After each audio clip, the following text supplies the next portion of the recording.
A relationship consists of two, not three, four, and five.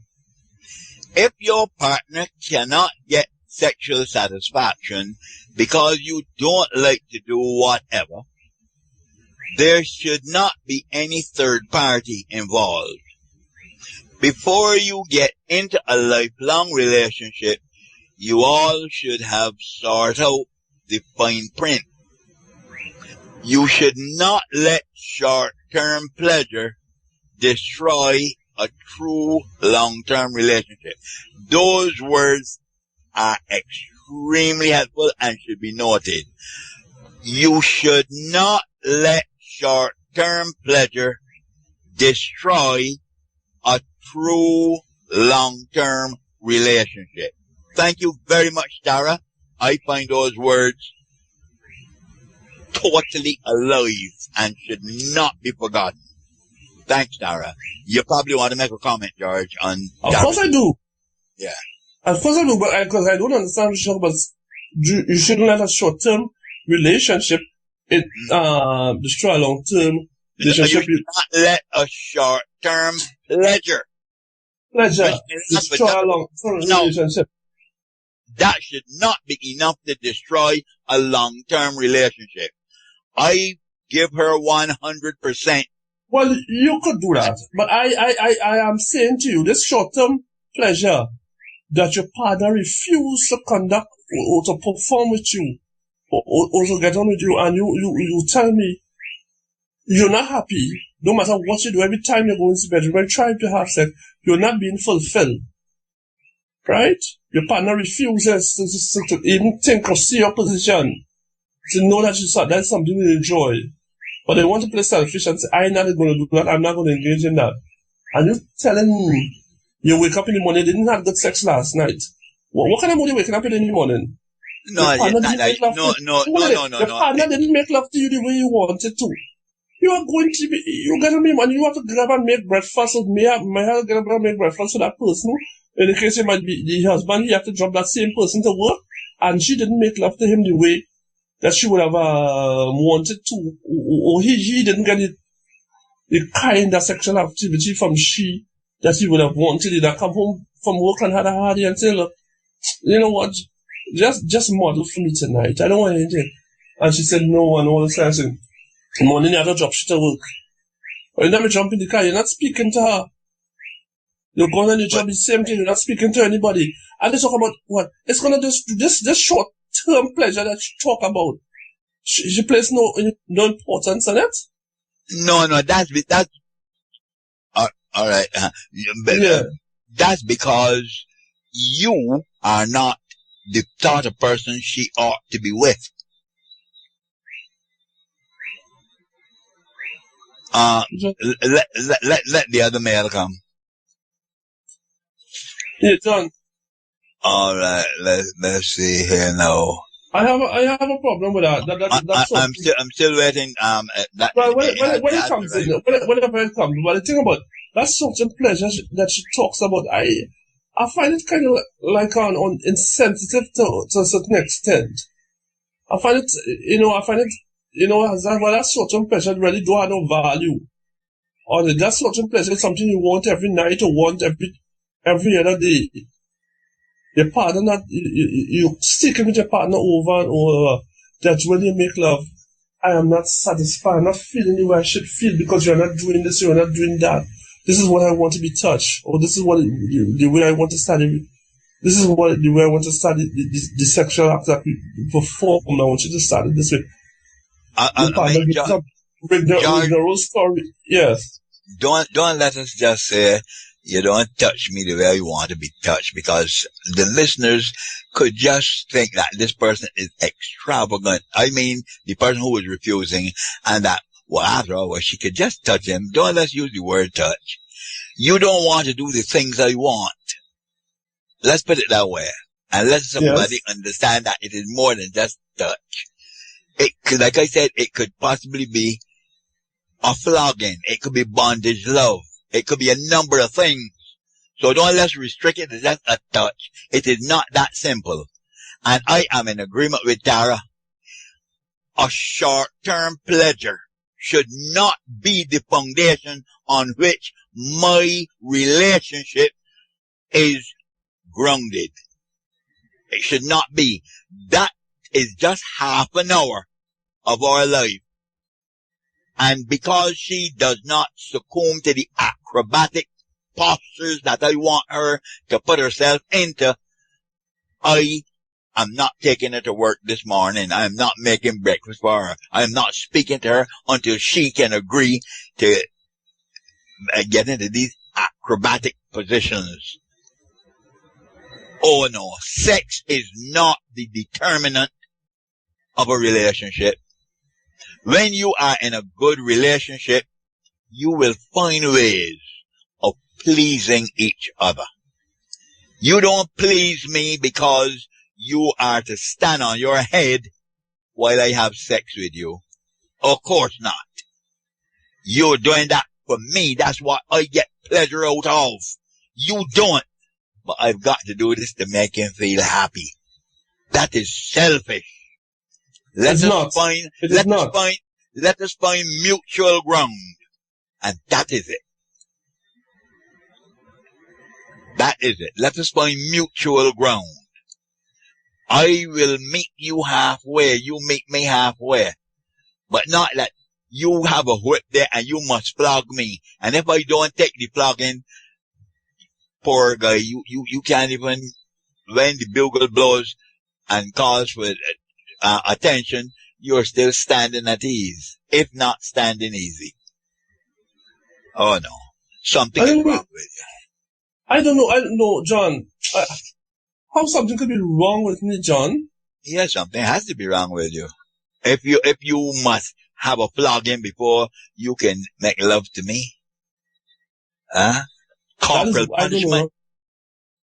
What your entry comes after you've had corporal punishment. Something is wrong with you. No. And you need to have a psychologist check you out. No. Not, somebody psychologist spoiled me more than it. That is somebody who wants to have sex in a way that I wouldn't consider having sex or never even consider having sex, but that person is not me. So what is that? What about taking a belt and beating your spouse, your partner with it? If that's the way she wants to have sex. Why you mustn't do it? But then, just like Tara said, you should have gone and sought counseling before you get into something, because you realize that what you thought was a human being is some sort of a primate other than a human being. You probably got hold of an orangutan or a gorilla, but you didn't know that because you didn't check it out. But if you had checked it out, you would not have the problem you've got now. No. I think we got that's where we agree, right? You didn't know that because you didn't check it out. But if but in case people deceive one another, just because they want to get in a relationship, they want to get a relationship. I am telling you, before we married, I'm telling you, look, I like to take our belt and beat you before I have sex with you. And I have people tell you that they don't mind. They want so much to get. When you come now, you get in a relationship with me, I'm talking about a person telling you yes, they will do that. They get into a relationship, after they do it twice, they tell you no, that they don't enjoy it. Why on earth you don't go to, because that person was dishonest to you in the first place? They were not dishonest. They were curious. They didn't know what the situation was. I may hear that there's a horror picture showing somewhere, and I say, I'm going to see it, and then regret having gone, and I ain't going back to see it. All right. That is just making an excuse for the person. Okay? Right? Okay, we've got, our good friend, Monkey Apple. Good evening to you, Monkey Apple. Thank you for calling. And, Monkey Apple is coming. If you can't satisfy your partner, it's his or her right to seek it elsewhere. Remember, there is let's see what Remember, this is 2012, not the times of the plantation. In sex, the sky is the limit. Well, George, you've got one going for you.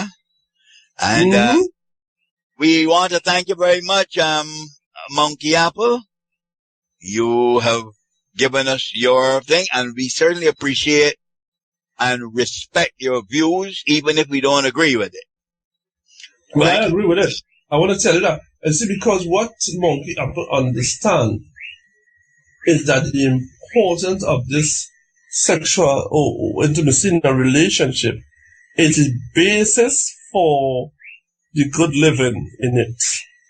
You make a binding connection when you have sex with somebody, and you have that sex in a way that it will fulfill you, not in a way that when you feel done with it, when you're done, you feel dissatisfied, you feel you didn't get it the way you want to get it, you feel you wanted more or something like that. It affects your mind. You start to treat the person John, you see, the kind of value that we place on sex will have us thinking that way. You understand? For my wife, for my girlfriend, for how much years, telling me now, hey, look, you know what, after watching this movie or something, I saw this sexual act that I think, I feel that will fulfill me now. I feel that will give me some sort of joy and thing. I'll tell you something, George. George, I'll tell you something. I will agree with Monkey Apple on this count. Not that this is 2012, but where sex is concerned with two people, the sky is the limit, dependent that they are both agreed. I will agree with him 100%. Nothing is barred in sex if the two people agrees. If they agree, all is well. Who dare me go and say they shouldn't do that?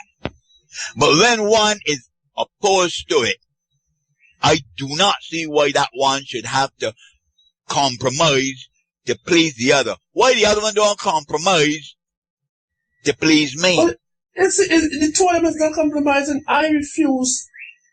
My wife wants me to engage in a certain type of sexual activity. Because it is your delight, but it's not hers.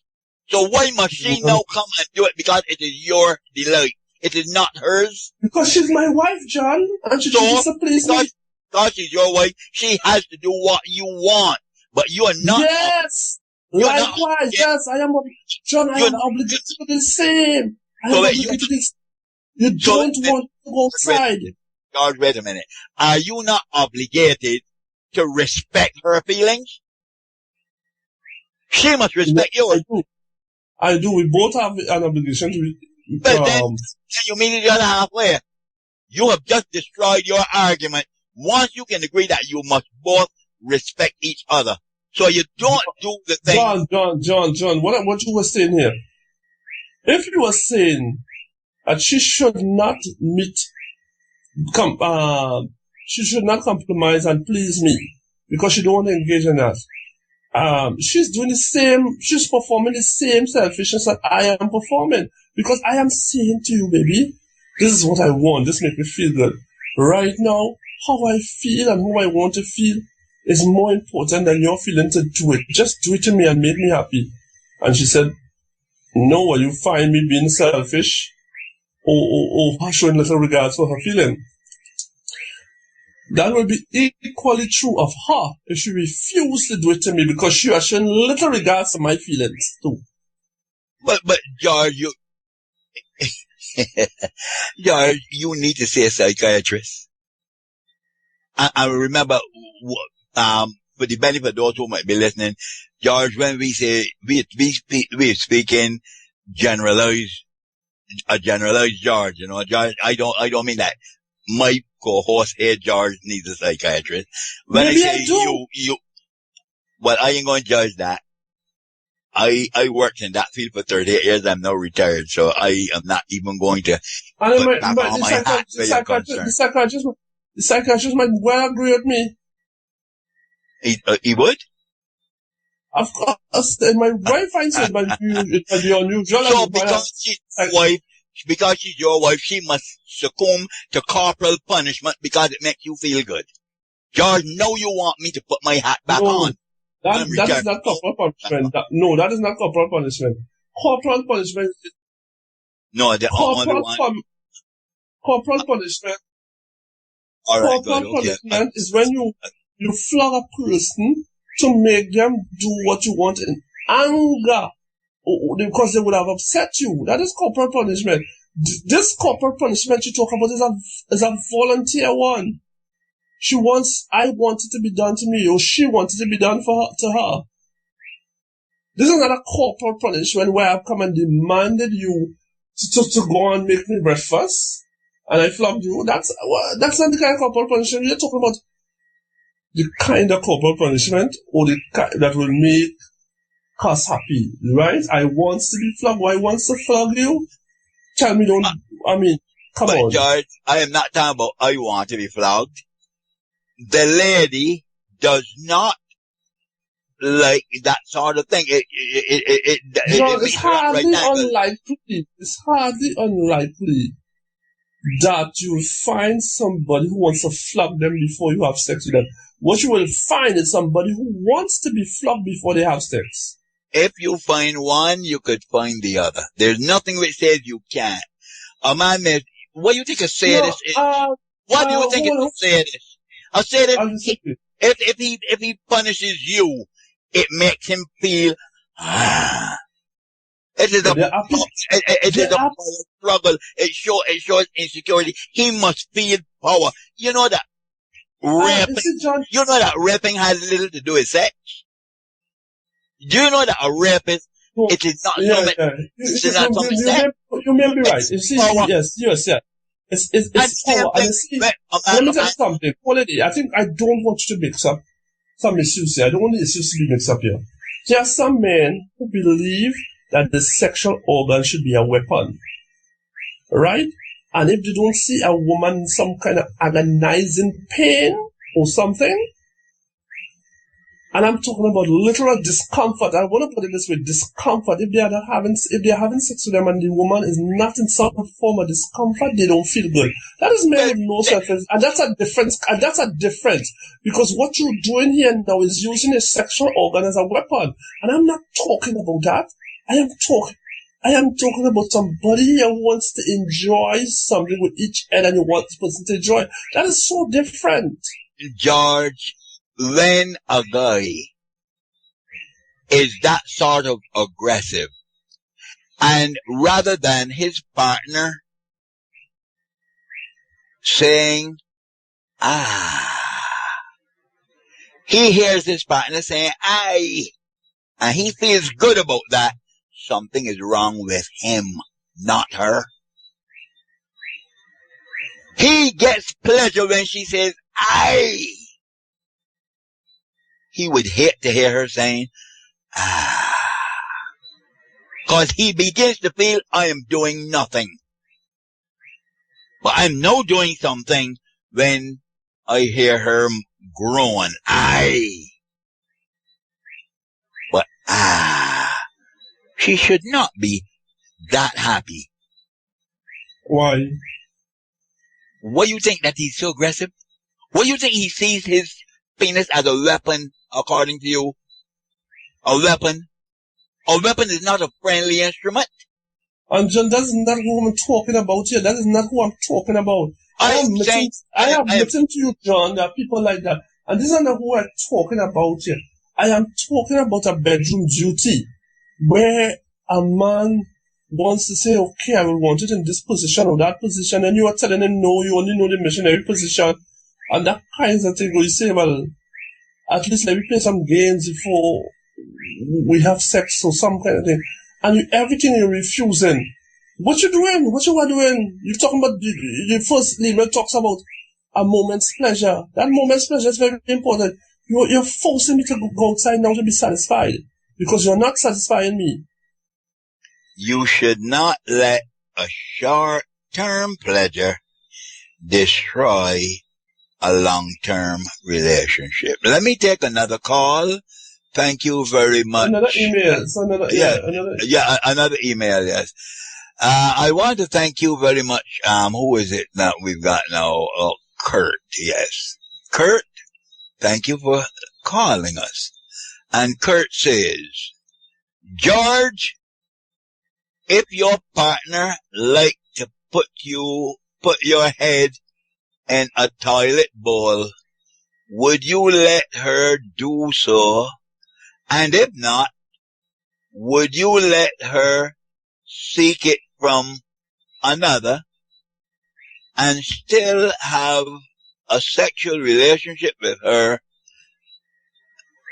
Let's see what we got there. Yeah. Still have a sexual relationship with her.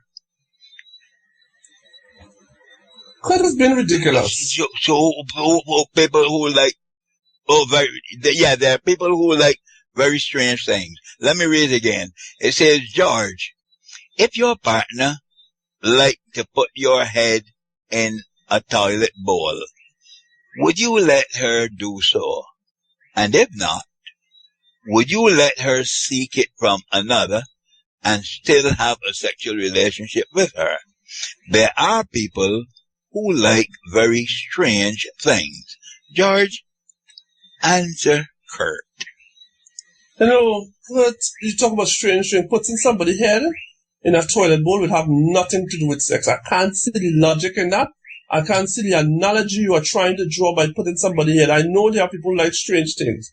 But what does that have to do with sex? I don't see the connection. It is strange enough. Does it feel good? Don't you get it? No, I mean, John, I am thinking about people. See, my argument is people reasoning, people understanding here. I'm not talking about no sadness or something here. I don't understand what it is. I can't go with that. I can't accept this toilet bowl thing. I mean, I tell you that analogy is way, way, way off. You know why? Right? George, because you have something against a head in a toilet bowl. Yes, who have something against that. So you would say that, but to pick up a whip and but it has nothing to do with sex. You see nothing wrong with flogging somebody to have sex with them? If the person wants to be flogged. Person does not want to be flogged. You want to flog them. It's hardly unlike you. There's no hardly. There is no hardly. You have well, see, John, see, the thing about it is just, what I'm talking here is that, I am talking about somebody who know what you like from the beginning. And I mentioned this before. I told you before when we were getting along, I like to flog women before I have sex with them. You?